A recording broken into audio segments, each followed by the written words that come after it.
جاركدن روز باش گهدار و تماشاوان رادیو بیر اف ام ین لما گهدارن دریا اف ام را 103.5 هر وسایل ما تماشات کن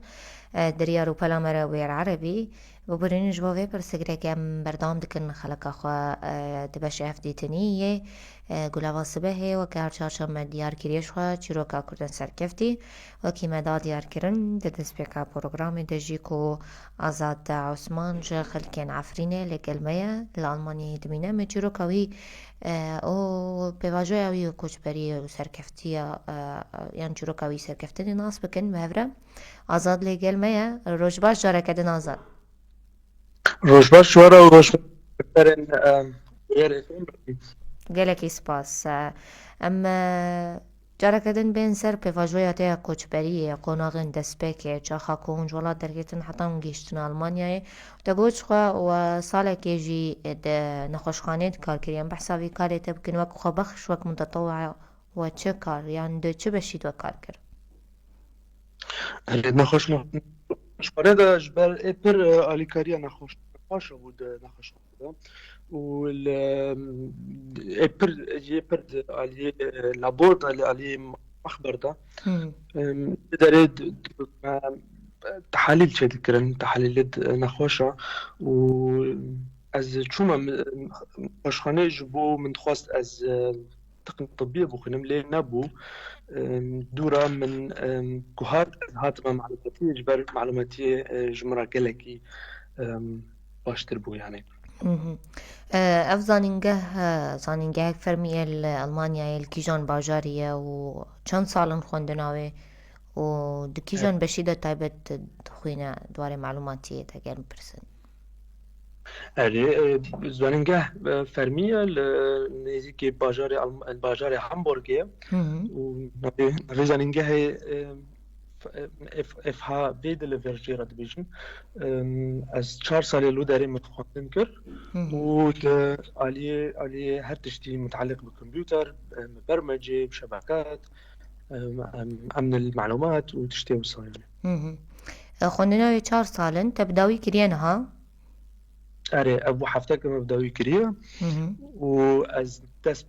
مبدأس بكاري خو كري وأز فيلم كده كاردكم يعني باشه ام بحثا في كومبانيا كوتلي كارد کی كومبانيا ك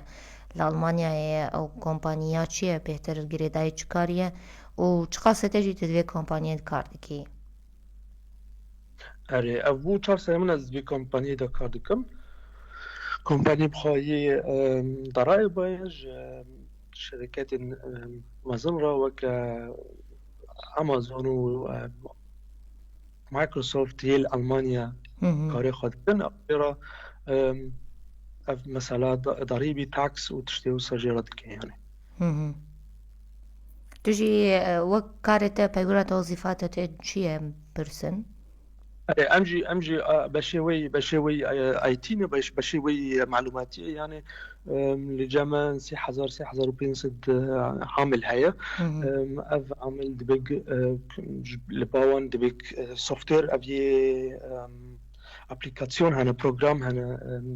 ويب برنامج دبيج كاري خابكن لسر كاري خابن وامجي و سوفتويرنا يعني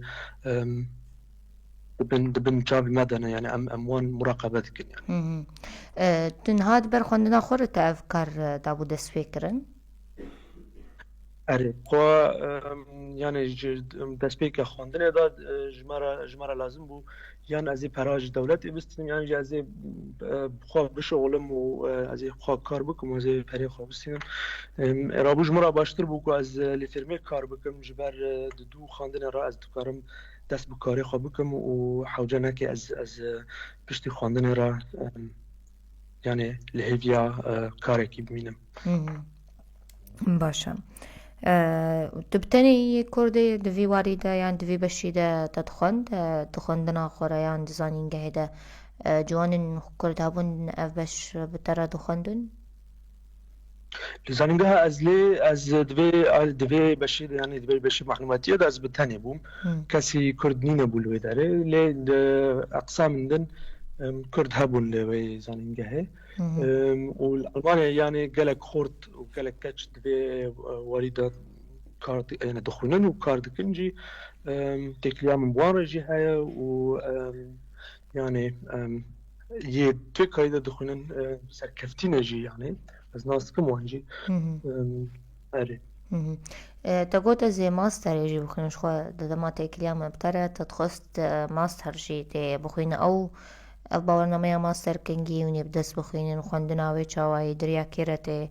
كارب ماستر بخوينا وبلين تي زالين جهدو على كاربن جو تبقى هجا أصلا ماستري أري بخوا يعني كو أو علاماتي زانينجا هنا نخ نكار يعني نباش من تنكاري هاري ماستر ماستر ازيمي هي نيدا سبيما قبول جهاتي يعني هريكرن هاتي سروي ما هنجي عزيز بماستر بكم وكمبانيا استيدا ايج مرا علي كاربي يعني خواندنا ماستر 2 سالن 2 سال حتى 2 سال نيفا يعني حسبي يعني تشخص دريج بتي باشا تي دا همان كومبانيا خودها بمينة حتى تو ماستر اري جي تمام بكدبك و دكار دا جي اف آلي كار بطرف باورنامه ماستر کو بهلا كارتا بهتر پیش كيفي يعني جي جهة تبقى هرتن بخودی يعني باشترك كو از كامبانيا خدا بمين مش باركو از حوالي من وداري هنا و از وان ناس كم ومرا الي كاربون د ريا خاندنا مدا ومرا اوجي الي كاربون دريا ماستر داجي يعني باشا شخوا كلك خواندنا خوشي بارم شخوا انتامي كوملين چاندي ثقافي كردي ألمانيا يك جي بارم دكوملا نوروز دات يك جي دامزرينري في كوملا يجي هناكي بحثا يمكن في كوملا بهتر چه کاری پیشکش دکه چه خدمتان پیشکش دکه اري از اندام كمالا نوروز ما وكمالا نوروز سالات 1800 1900 ده هي لهامبورغ كمالا نوروز لهامبورغ كاري خدكي كاري وي اساسي اجبر خلكي كرد الفيدره لهامبورغ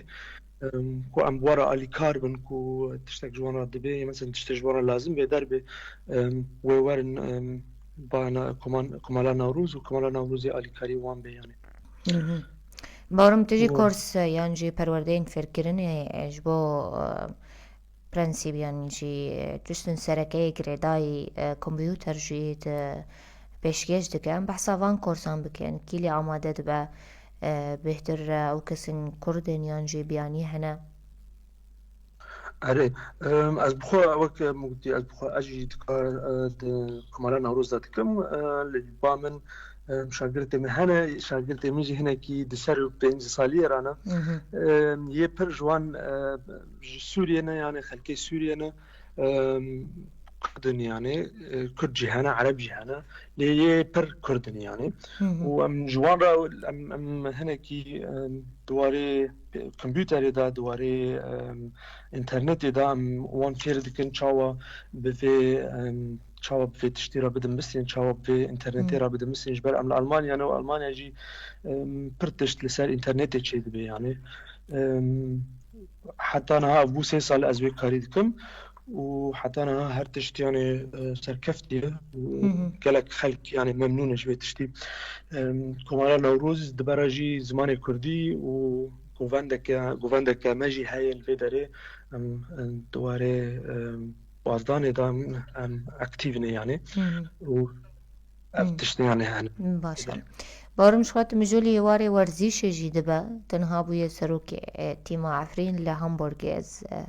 اگر از نشاش بن بهتر ام ناس بکن گاوا کود وی آلی ده هیا هونی تیمه کلور آوا بکن و کوملیا اگر بهتر تجمر بده دیار کرن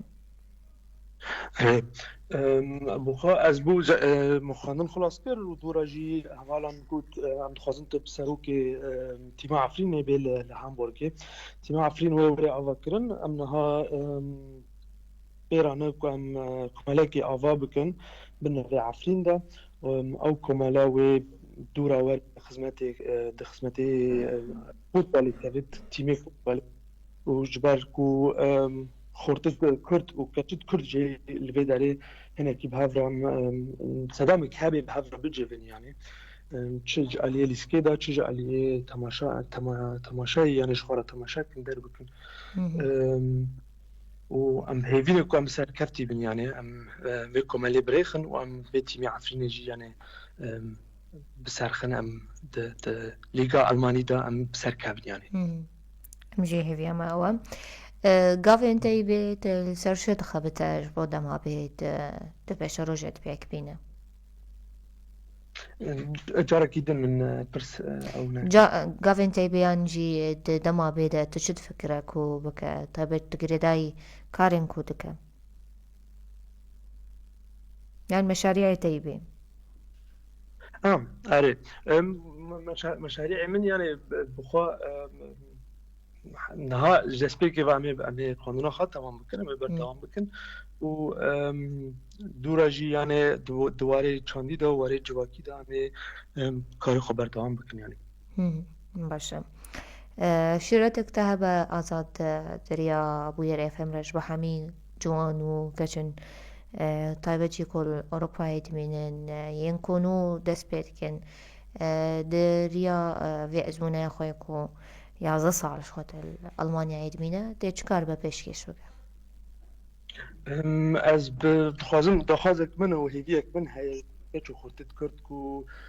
دش خواندن بر ندن جبر خواندن تشته يعني و تشيل ألمانيا يعني تشيل دولة تشيل دربي ولات وتشيل الولات دجي دش خواندن بر ندن و زمانی کردی زمان هبونا مای يعني از بهی هر کردکی دخوینه و خواندوان هر زمانه کی فیر ببه جبری هر تشتی زمانی کردی يعني بله گلک سپاس جبو پشداریا تجو برنامه همه آزاد عثمان خلک باشار عفرینی کن هات الألمانیا يشخوها لقلمه بود کمپانیایی که دواره باجه اندر کار دکه همجی خوندنا خود دواره داتا و زانیارین کمپیوتر جی بداوی کریه سرکفتنش باید تهوید کن دداوی ده اگر تو بخوازد شتاکی زیده بکد گوتنک ده بفرمون سپاس شوارا از وگلک سپاس دکم و سرکفتنی واد خوازم گلک سپاس بمینت خوشیه ده گهدار و تماشوان ما پشتوین آورا کرد لگل ما بمینن امی بردوان بن